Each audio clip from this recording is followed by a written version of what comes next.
preoperatorios, hay factores de riesgo intraoperatorios y factores de riesgo postoperatorio.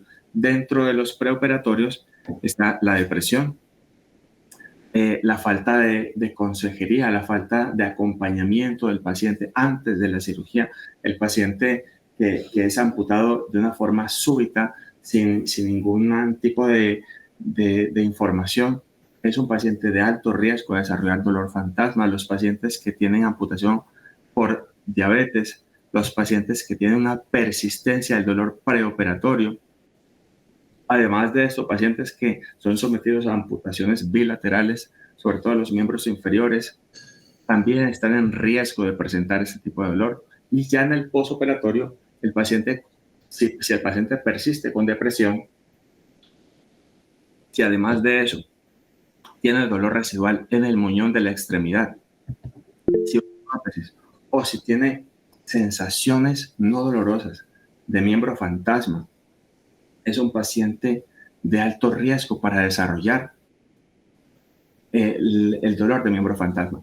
Si el paciente dice, te siento pesada la mano y no me duele, pero yo siento cosquillas, prurito en la mano, ese tipo de sensación no dolorosa eventualmente con el paso del tiempo se podría transformar en una sensación dolorosa y por eso es importante identificar al paciente que tiene sensación no dolorosa de miembro fantasma como paciente de potencial riesgo para presentar este tipo de dolor. ¿Por qué se presenta entonces el dolor de miembro fantasma? Vamos a ver algo de la fisiopatología del dolor en el cual el nervio seccionado va a intentar regenerarse. El sistema nervioso es un sistema plástico, todo el sistema nervioso, incluyendo los nervios periféricos. Un nervio periférico seccionado va a intentar restablecer su función, regenerarse, replicarse, en la cual estaba diciendo que el nervio seccionado periférico va a comenzar a intentar regenerarse, pero esta regeneración de este nervio periférico se presenta de una forma aberrante, en la cual hay un desorden de filamentos y hay expresiones genéticas dentro del nervio que van a hacer que se aumente la expresión de canales de sodio y además se aumente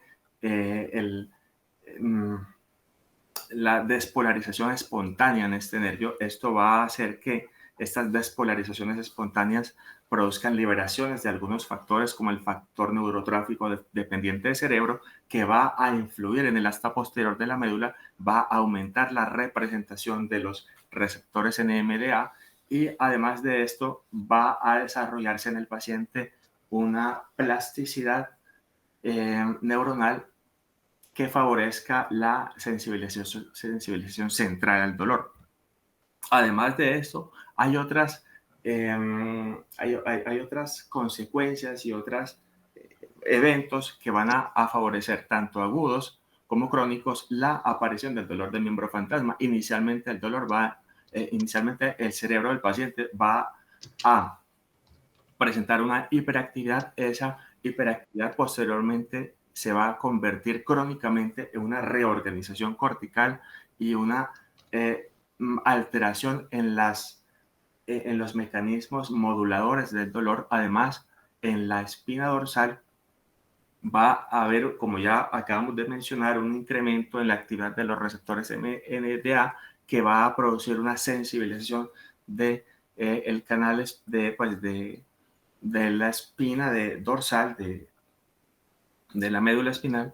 Y en la parte periférica, como ya vimos, va a haber una serie de cambios citoquímicos e histológicos que van a favorecer la sensibilización de estas fibras nerviosas y la formación de neuroma y dolor por deaferentación. Esto va a producir algunos cambios en el paciente. Esta reorganización va a producir diferentes fenómenos, además del dolor de miembro fantasma. Uno de esos fenómenos es el telescopaje, en el cual el paciente va a sentir cómo cómo el miembro que tenía antes ya no se siente como el mismo miembro que tuvo toda la vida, sino que es un miembro que va a cambiar, lo va a sentir más corto, se va a reducir la extensión de este miembro y eso pasa porque la representación cortical que tenía el miembro en el humúnculo, en la corteza cerebral, va a ser reducida a medida que las neuronas que ya no tienen representación periférica van a ser reclutadas por nuevas neuronas de áreas circundantes del cerebro, en las cuales se le va a dar otra función a esas neuronas, por ejemplo, como, eh, como las neuronas que le dan sensibilización al labio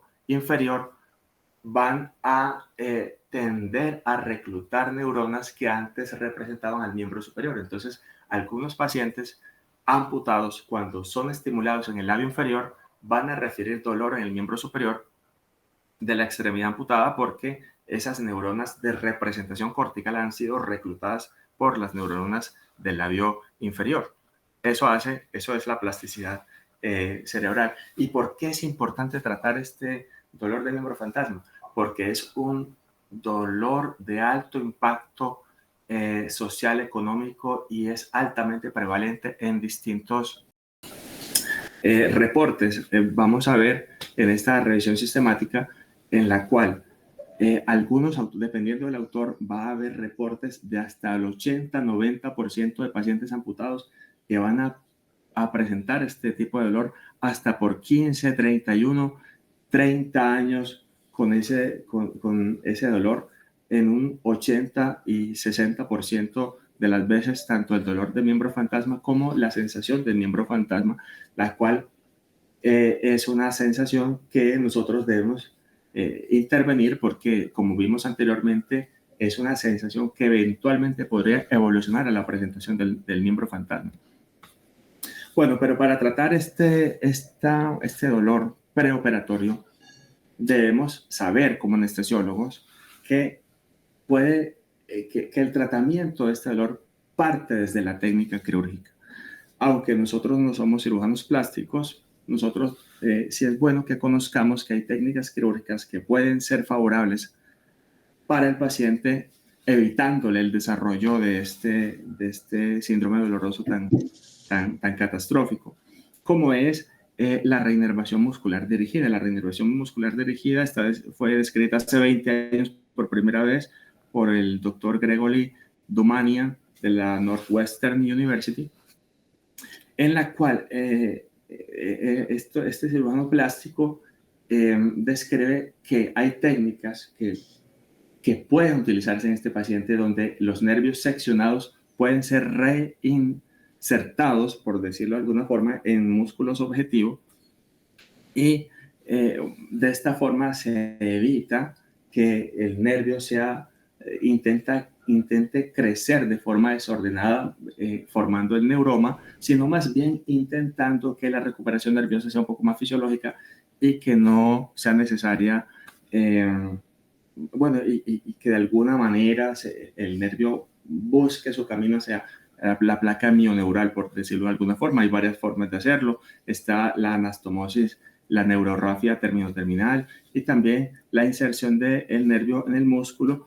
Y esto, aunque no, digamos, no tenga que ver con la parte anestésica, sino con la parte quirúrgica, es bueno que nosotros, como anestesiólogos, como parte del equipo quirúrgico del paciente, sepamos que estas técnicas existen, y de una forma política, haciendo el buen uso de la palabra, haciendo el uso del conigaje, nosotros propongamos este tipo de técnicas a nuestros cirujanos, le digamos que efectivamente hay técnicas que podrían llegar a utilizarse, y aunque el tiempo quirúrgico y de pronto el entrenamiento de algunos cirujanos sean inconvenientes, si nosotros sembramos esta inquietud, es probable que algunos cirujanos puedan sentirse curiosos con respecto a esta técnica.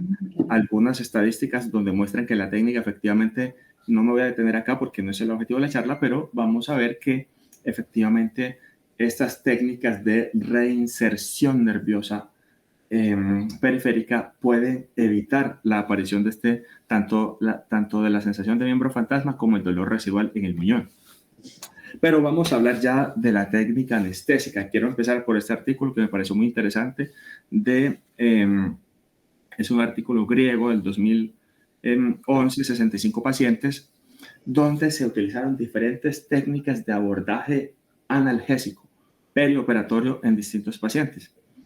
la cantidad de pacientes es corta, pero me pareció muy interesante porque aquí se abordan técnicas en las cuales se utiliza la técnica epidural preoperatoria, intraoperatoria, posoperatoria. En el segundo grupo de pacientes vamos a ver que los pacientes son tratados con PSA de fentanilo preoperatorio, pero también es tratado intraoperatoriamente con epidural y en el posoperatorio también se continúa la epidural. Se evalúa entonces 4 grupos de pacientes, diferentes técnicas regionales e intravenosas de epidural y de PSA y se comparan con un grupo control en la cual se utiliza una analgesia multimodal preoperatoria, anestesia general intraoperatoria y analgesia multimodal posoperatoria. Y los resultados son muy interesantes. Y nos damos cuenta, bueno, aquí está la distribución de los pacientes, que son generalmente, es una distribución homogénea, al igual que la edad, las comorbilidades de los pacientes son casi las mismas y la duración de la cirugía y el dolor preexistente están en rangos muy parecidos. ¿Cuál es el resultado de ese interesante estudio? Que efectivamente la técnica en la cual se utiliza el catéter epidural desde el preoperatorio, intraoperatorio y posoperatorio van a mostrar que estos pacientes en el seguimiento, en el tiempo, a las 48 horas, a los 10 días y a los 6 meses, estos pacientes son los que mejor resultado analgésico van a tener. Y estos resultados se parecen mucho a los obtenidos con la utilización de la PSA perioperatorio. Entonces, lo valioso de este estudio es que diferentes estrategias analgésicas son comparadas en un mismo estudio, a diferencia pues, de otros estudios. Estos resultados son comparados con otros estudios, por ejemplo, este estudio hecho por la Universidad de Cambridge y la Universidad de Cardiff, donde analizan 11 investigaciones. Y en este metaanálisis es un metaanálisis muy bonito porque la mayoría de los estudios son estudios randomizados controlados y se estudia la utilización de la epidural, la analgesia perineural, la analgesia intravenosa y la analgesia bioral, y en la cual sacan estas conclusiones. ¿Aló? Pero vamos a silenciar los micrófonos, muchachos, por favor. Si alguien necesita ingreso, pues lo ingresamos.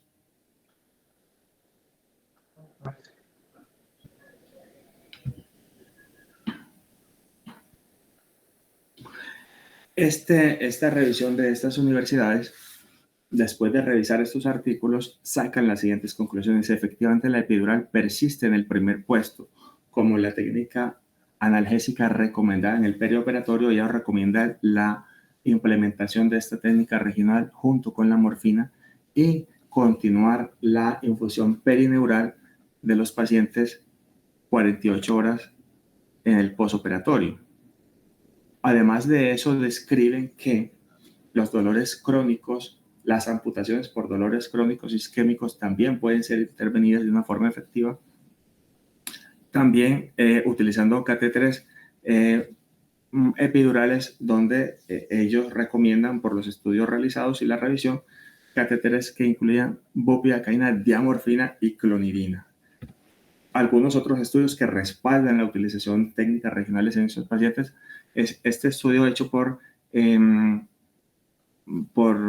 Centro Médico Militar de Bethesda, en el cual se evalúa la efectividad.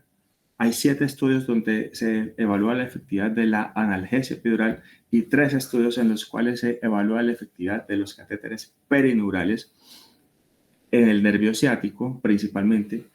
Y las conclusiones que sacan son,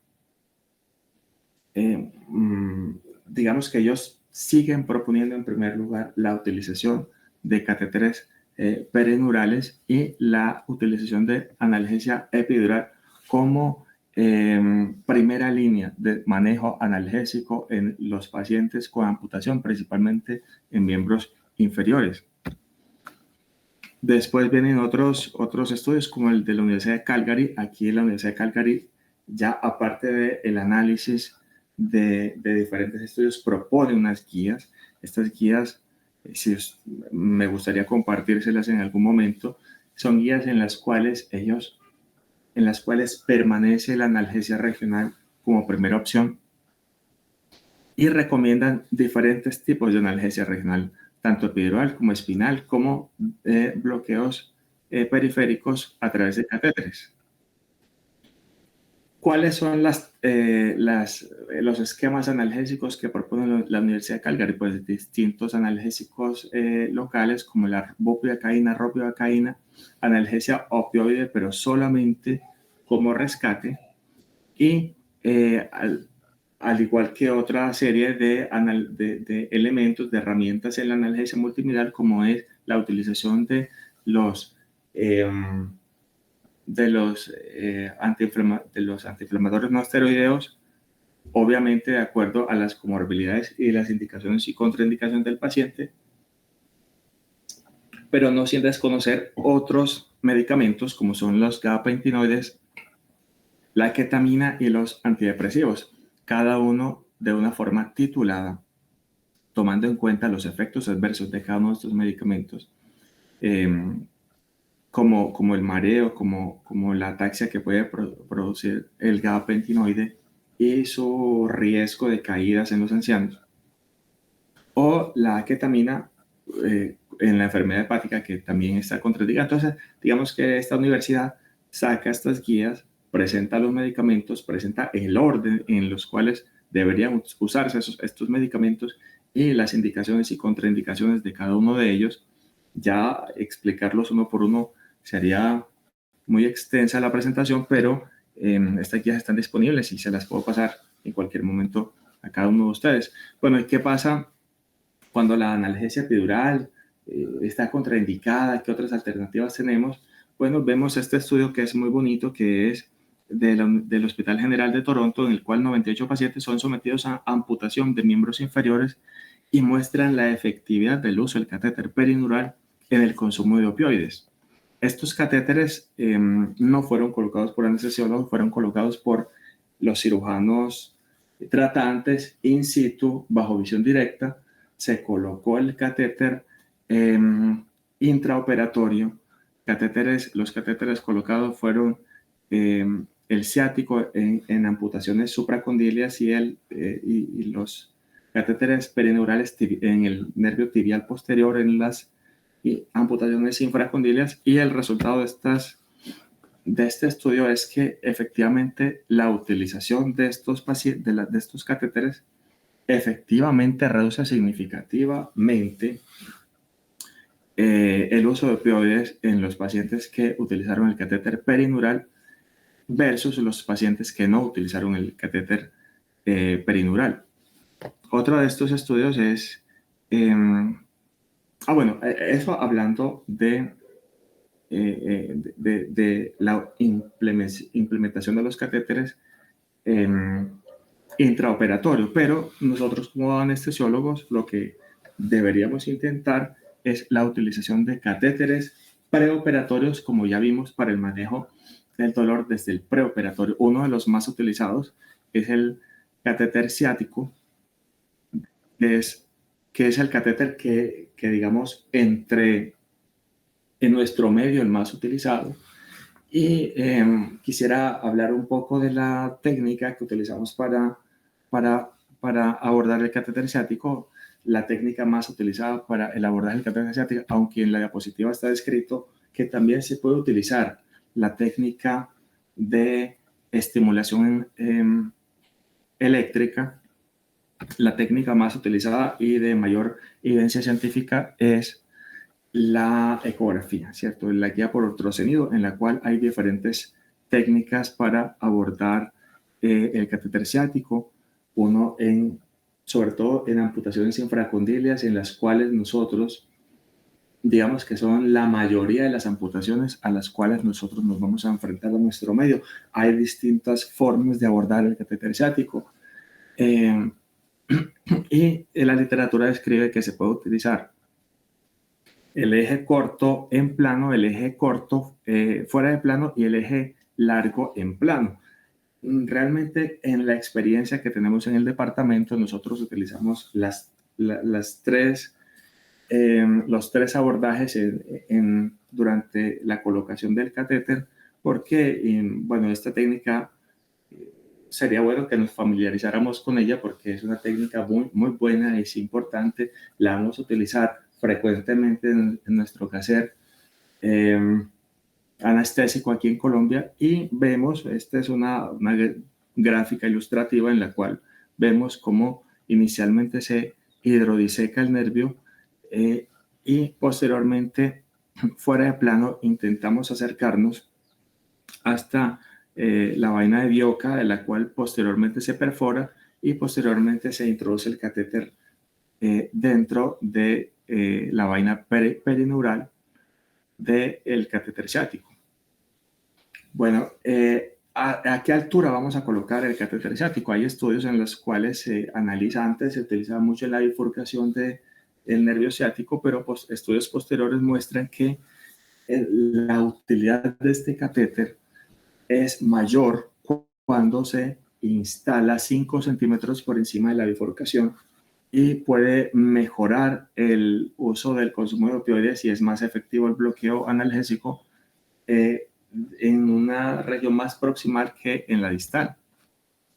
Estos son nuestros pacientes satisfechos con su analgesia perioperatoria utilizando el catéter ciático. Bueno, pero entonces, aparte de la enfermedad inferior, ¿qué otras alternativas tenemos para el manejo del dolor posamputación en la enfermedad superior? Pues tenemos diferentes abordajes. En este artículo se analiza, en este artículo de la Universidad de California se analiza un grupo de pacientes en las cuales se utilizó diferentes abordajes del plexo braquial y el resultado de este estudio es que si utilizamos el abordaje infraclavicular puede ser más efectivo para el tratamiento de pacientes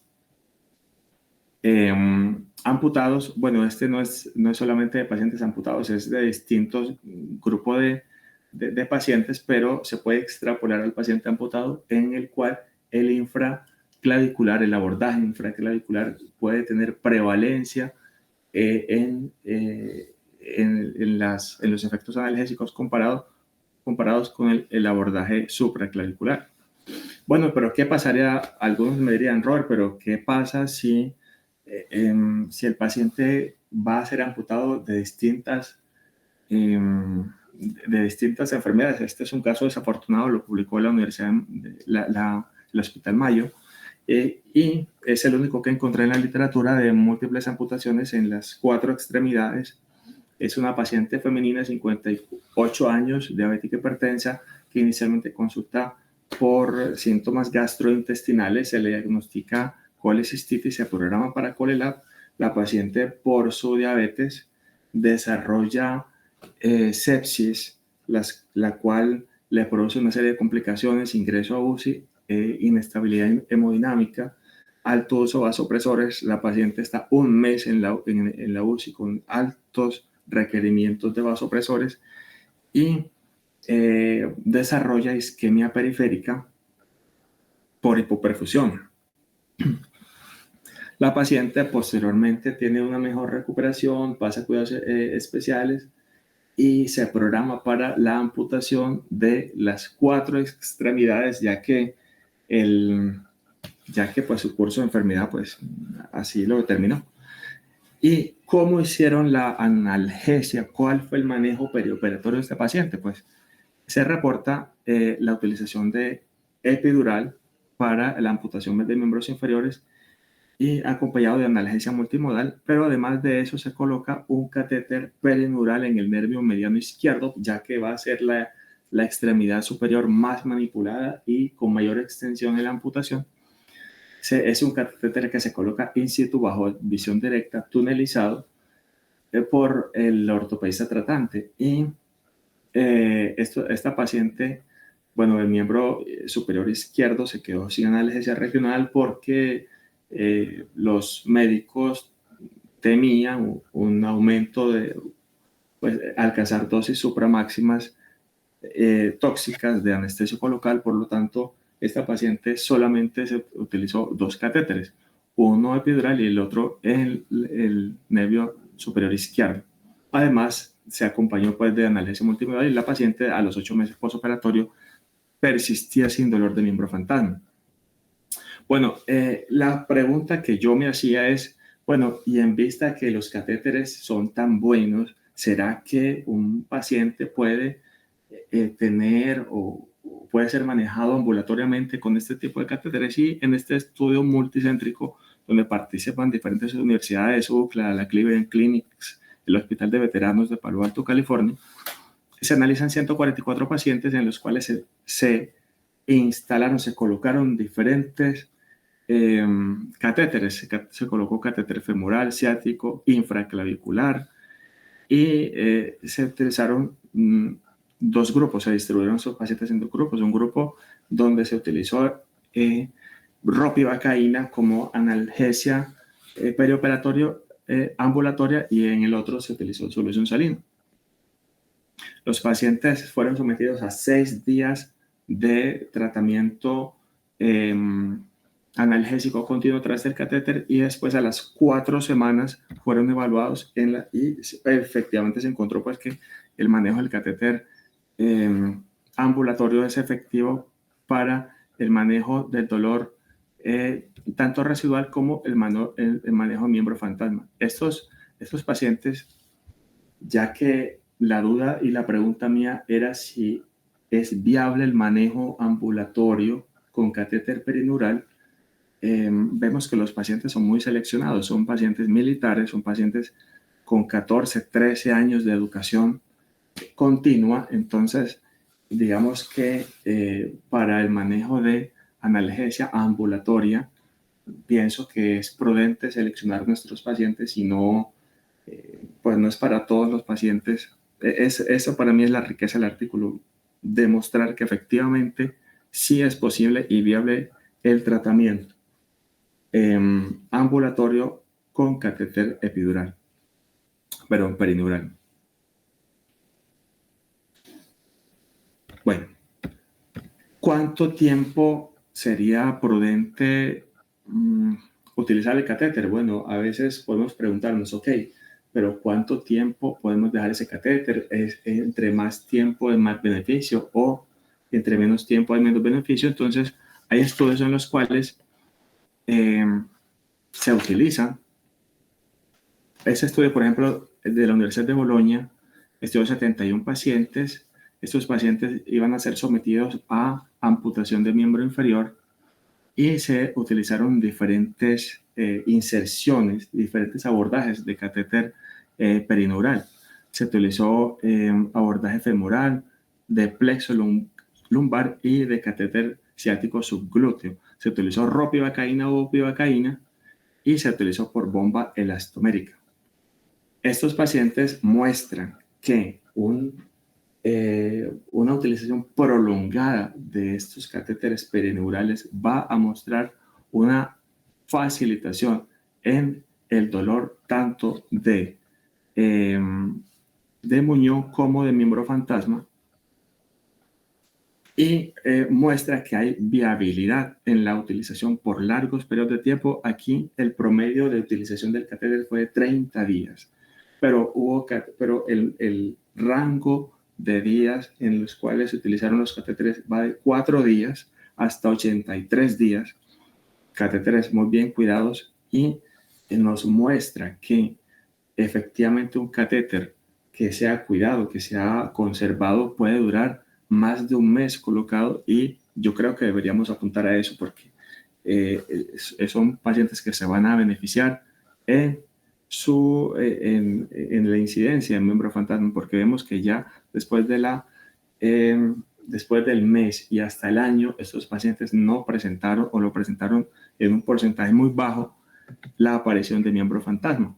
Bueno, vamos a hablar por último de la ketamina, que es una aliada importante para muchos tipos de dolores, pero vamos a encontrar que la ketamina, esta investigación se hizo en Newcastle, en la cual se utilizó un bolo de inducción de ketamina de 0.5 miligramos por kilo y después se continuó una infusión intravenosa de ketamina a 0.15 miligramos kilo por hora por 72 horas. Y se evalúan los pacientes al tercer día, al sexto día y a los 6 meses. Y nos damos cuenta que la ketamina, como en este esquema, por este corto periodo de tiempo, no influyó mucho en la aparición tanto de dolor de miembro fantasma como de dolor en el muñón, y entonces por eso la ketamina queda como una segunda opción en la utilización de esquema analgésico preventivo de dolor de miembro fantasma. Por último, yo quisiera traer este algoritmo que propone el doctor Gónima del Hospital Militar de Bogotá, en la cual él propone un manejo intra y posoperatorio de paciente amputado para evitar la aparición de miembro fantasma. El doctor Gónima inicialmente dice que si no hay contraindicación para la anestesia neuroaxial, sin duda debe ser la primera opción, siempre acompañada de opioides. Puede ser una anestesia que puede ser un single shot espinal o una combinación de técnicas espinales y epidurales. Eso de acuerdo pues a las indicaciones y a las contraindicaciones que tenga el paciente para la utilización de este tipo de técnicas. Si este paciente tiene contraindicaciones en la utilización de este tipo de técnicas, sin duda, pues obviamente la opción lógica es la anestesia general balanceada con lidocaína, ketamina y una cantidad de fármacos multimodales para evitar la aparición de este síndrome doloroso. No se asusten por la diapositiva, voy a acercarla un poco, y en la cual vamos a ver que el doctor Gónima sigue proponiendo cómo va a ser manejado este dolor en el postoperatorio. Si el dolor es neuropático, es decir, que tenga un DN4, que el DN4 es una escala analgésica específica para el dolor neuropático. Dice que si el dolor neuropático está presente antes de la amputación, lo mejor es iniciar gabapentinoides desde antes de la amputación, y posteriormente el paciente, si no tiene contraindicación para técnicas regionales, lo ideal es comenzar a utilizar estas técnicas regionales desde el preoperatorio con catéteres tanto epidurales como perineurales, y evaluar el impacto. Si el paciente tiene contraindicaciones para la utilización del catéter epidural, sin duda vamos a pasar del catéter epidural al catéter perineural. Si definitivamente el paciente no tiene respuesta con el catéter perineural, pasaríamos a implementar la PCA como alternativa, como vimos en el primer estudio que analizamos, como la segunda mejor alternativa para el manejo de esta analgesia multimedial, como base de esta analgesia multimedial en el paciente amputado. Estos algoritmos están disponibles en la web, pero si alguno me escribe, pues yo con mucho gusto les puedo facilitar estos estudios, estos protocolos, estos algoritmos. Ya para finalizar la charla de analgesia en el paciente amputado, quisiera comentarles algunas conclusiones, entre ellas pues que el dolor de miembro fantasma es real, tiene alta incidencia, es un dolor que determina la calidad de vida del paciente a largo plazo. La analgesia perioperatoria es fundamental para la disminución del dolor en este tipo de pacientes, y el dolor debe ser manejado como vimos en la charla de forma conjunta. Tanto el anestesiólogo como el cirujano tenemos que tener en cuenta cuál es el abordaje quirúrgico y el abordaje anestésico apropiados para evitar en este paciente la aparición de miembro fantasma, utilizando la analgesia regional como base de este manejo perioperatorio, y sembrando en nosotros la curiosidad, la necesidad, el mandamiento imperioso del dominio de algunas técnicas regionales para la utilización en este tipo de pacientes. Para eso contamos con nuestros profesores de anestesia, nos tienen a nosotros también en el departamento de dolor, sótano del bloque 6 del Hospital de San Vicente, en lo que le podemos colaborar para el aprendizaje de este tipo de técnicas. Estamos para servirles. Y esas son las conclusiones. Voy a dejar unos minutos, por cuestiones de tiempo, dejaré unos minutos para la resolución de inquietudes, comentarios, observaciones, regaños y todo lo que tengan que decirnos, porque pues es importante que nosotros quedemos con una idea más clara de cómo abordar un paciente y cómo manejar un paciente que va para una amputación. Muchas gracias a todos. Bueno, doctor Roberto González, muchas gracias por una presentación muy clara, muy reposada, pero con un contenido bueno de los conocimientos fundamentales que necesitamos en anestesia para darle un adecuado manejo a los pacientes. Hay algunas tópicos que pueden ser materia de controversia, como es natural en la ciencia, y entonces vamos a darle la bienvenida a todas las preguntas que puedan hacer los aquí presentes. Por favor, si alguien quiere preguntar algo, levante la mano o pida la palabra. Robert, ¿puedes liberar los micrófonos? Sí, profe, claro. Sí, dejaré de compartir. Doctora Susana.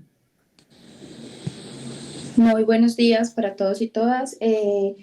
Yo tengo muchas preguntas, pero voy a hacer solo una que me preocupa especialmente. Miren, es bastante frecuente en los hospitales de tercer nivel de complejidad que tengamos pacientes amputados por enfermedades crónicas, desde las infecciosas, la enfermedad arterial y la diabetes, como las tres más comunes de amputación. En mi institución más frecuente que la traumática, en otras instituciones será más frecuente la traumática.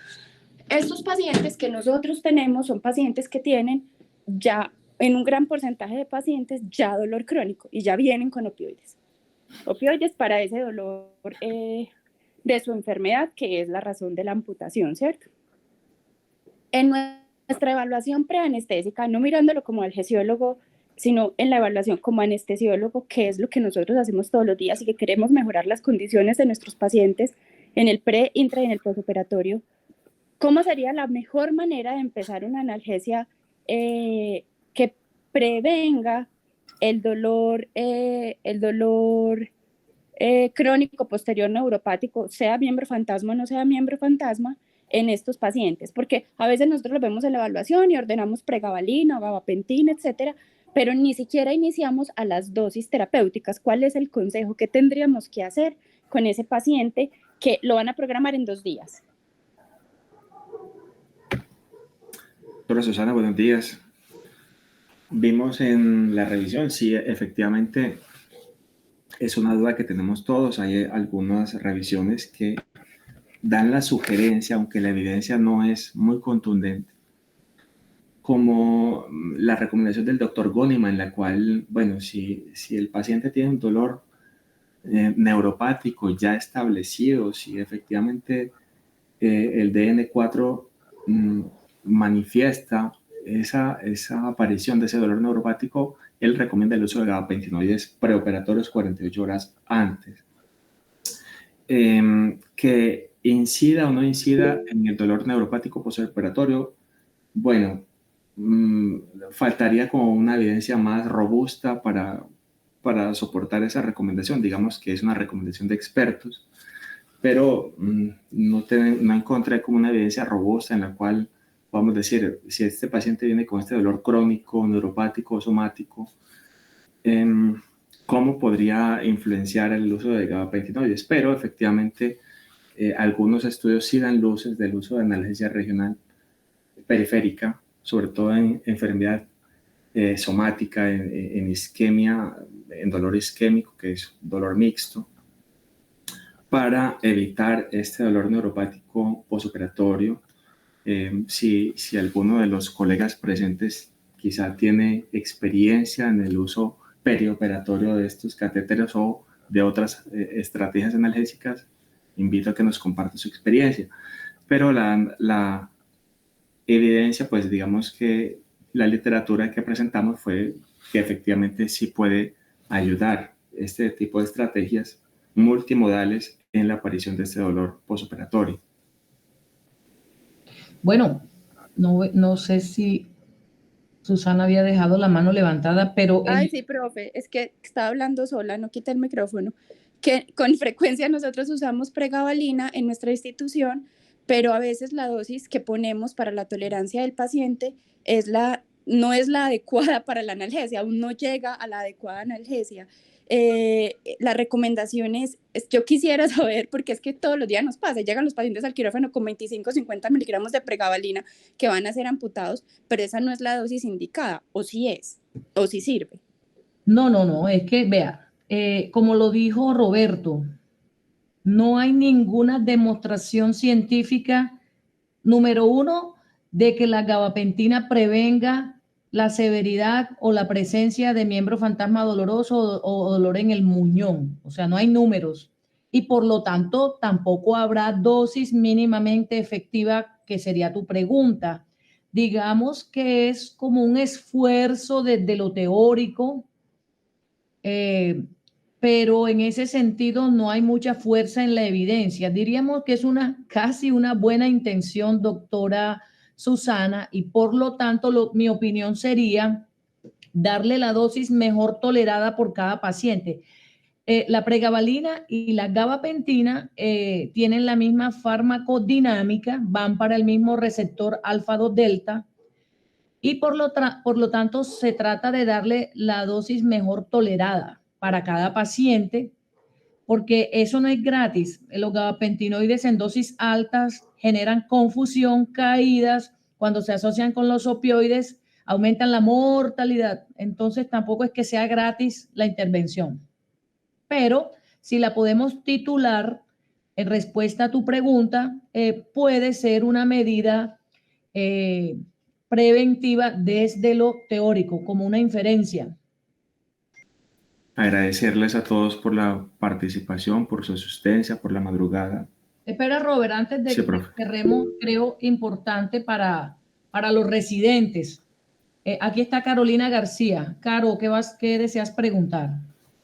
Yo quería hacer una pregunta sobre el manejo ambulatorio recomendado. Digamos que el escenario, pues también en el hospital donde yo trabajo, en el que trabajaba antes, usamos con mucha frecuencia los catéteres epidurales y los catéteres de nervio periférico para el manejo del dolor de estos pacientes. Pero siempre está la presión de que el paciente pues ya está bien al segundo, tercer día posoperatorio y hay que mandarlo para la casa. Entonces, cuando hacemos la ronda de dolor, siempre está ese dilema entre ¿qué le voy a mandar a este paciente? Porque le voy a quitar de todo su plan analgésico lo que más le funciona y voy a hacer un cambio abrupto en el manejo del dolor, que además no voy a tener la oportunidad como de evaluar cómo va a estar ese paciente al día siguiente de pronto cuando yo ya le quite la epidural o el catéter, porque ahora en nuestro medio, y aunque lo ideal sería que si tuviera el catéter se pudiera ir con él para la casa más días, por ahora en nuestro medio no lo tenemos como una opción viable. Entonces, en ese manejo ambulatorio, ¿cuál es la recomendación y más o menos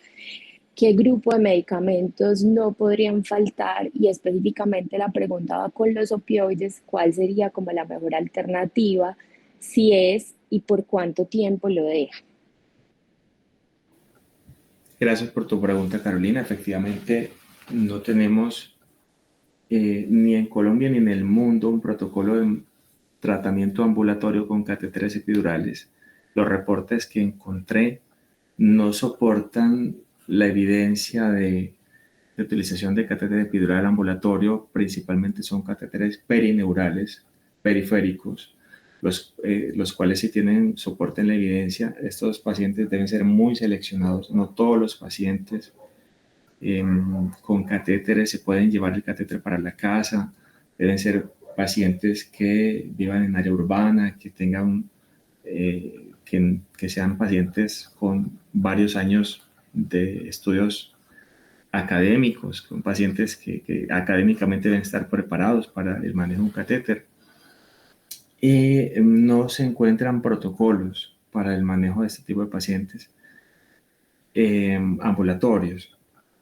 Yo pienso que si un paciente está bien seleccionado, sí se puede utilizar el catéter ambulatorio, pero yo pienso que ya para la utilización de catéter epidural o opioides ambulatorios, ya existiría la opción de hospitalización en casa, donde un médico diariamente tiene que ir a revisar al paciente o una enfermera y mirar la inserción, la filtración, la infección, la conexión de este tipo de catéteres, porque ya el manejo ambulatorio se complica un poco. En cuanto a la rotación de opioides, las guías que revisamos lo recomiendan solamente de rescate, basan la analgesia perioperatoria de este tipo de pacientes en analgesia regional y dejan los opioides solo de rescates, dosis tituladas. Si no funciona la dosis de rescate, debería colocarse una PSA para estos pacientes y no más de 7 días, porque que es, digamos, al menos protocolariamente como se utilizaría este medicamento. Yo quiero como hacer algunas precisiones. En un mundo ideal, basados en la evidencia, deberíamos, al menos para la extremidad, o sea, para la parte infracondílea, de nuevo, en un mundo ideal, mandar al paciente a casa con un catéter continuo del ciático ambulatorio. Eso yo creo que lo podemos empezar a hacer en Colombia. Es posible, ahí la evidencia está clara que si entre más te demores, se puede reducir hasta a 0 el miembro fantasma, o sea, el dolor posamputación, que es el complejo muñón y miembro fantasma. Eso es número 1. La prevención, esos pacientes los estamos mandando con pregabalina oral. Cuando no es posible una técnica regional, hay una publicación, no es nueva, pero es muy valiosa, que es el manejo del dolor, se llama así, del dolor posamputación, a base de tramadol, y nosotros tenemos una forma de liberación prolongada de tramadol que en el anciano lo hace muy bien. El anciano es muy frágil en cuanto a la polifarmacia, y Colombia tiene Tramadol o tramadol de liberación prolongada que evita la sedación y las náuseas. Entonces, esos pacientes, mi experiencia es cuando van a la casa y no se puede una técnica regional, se le dejan al menos 15 días a un mes de tramadol, liberación prolongada. Puedes usar 100 miligramos cada 12 horas o 50, dependiendo de la edad y de la función renal. Lo hace muy bien porque tiene un efecto dual, opioide y antineurálgico, por el efecto de inhibición de la recaptación de serotonina. Entonces ahí tiene un efecto parecido al de la amitriptilina. Entonces una combinación perfecta puede ser pregabalina y tramadol de liberación prolongada en esos ancianos frágiles. Sería un plan B. Quería también decir que para la amputación, eso era lo que iba a decir antes, cuando la amputación es supracondilia, la estabilidad del catéter ciático compromete la zona de la amputación. Entonces, en ese caso, sí se debería preferir la epidural para el perioperatorio, que es un ambiente vigilado, 3 días idealmente. Una vez el paciente va a casa, dependiendo del nivel de la amputación, si está infectado, se puede considerar un catéter perineural ambulatorio, pero para el perioperatorio, recordemos que ahí van fibras del femoral y del ciático. Estoy hablando del muslo. La parte dorsal del muslo es ciático, es S1 y S2. Y que te funcionen 2 catéteres en el perioperatorio va a ser muy difícil. Entonces, ahí sigue parada la epidural. Y la invitación es a probar ese catéter en el preoperatorio para que funcione, porque para el caso de la infracondilia, sí, la evidencia y la experiencia muestra que el catéter ciático lo puede hacer bien. Podemos ponerlo, como es la práctica en San Vicente, un catéter ahí en la fosa poplitea, trabaja bien para la amputación infracondilia. Bueno, quería decir eso. En general, la prevención del dolor crónico postquirúrgico, la mejor evidencia es para la anestesia regional, como se mostró en la presentación del doctor Roberto. La regional sigue más fuerte que cualquier fármaco sistémico, de modo que la invitación es que todos seamos muy proactivos con las técnicas regionales. La ketamina en infusión, ninguna infusión corta ha mostrado valor preventivo para nada, ni para amputación, estoy hablando de dolor crónico, pero sabemos que el dolor grave perioperatorio es el factor de riesgo más fuerte en la evidencia para desarrollar dolor crónico. Entonces, podemos seguir utilizando la ketamina 48 a 72 horas cuando no haya claridad, cuando sean pacientes que necesiten ese tipo de adyuvancia. La seguridad cardiovascular ya la publicamos y estamos mandando un paper para mostrar que los efectos psicomiméticos a esas dosis son casi comparables a placebo y no comprometen la rehabilitación. Entonces, cada día tenemos más libertad de usar ketamina adyuvante en estos pacientes. Bueno, de nuevo, muchas gracias por la asistencia y doctor González. Gracias, profe. Felicitación por su presentación.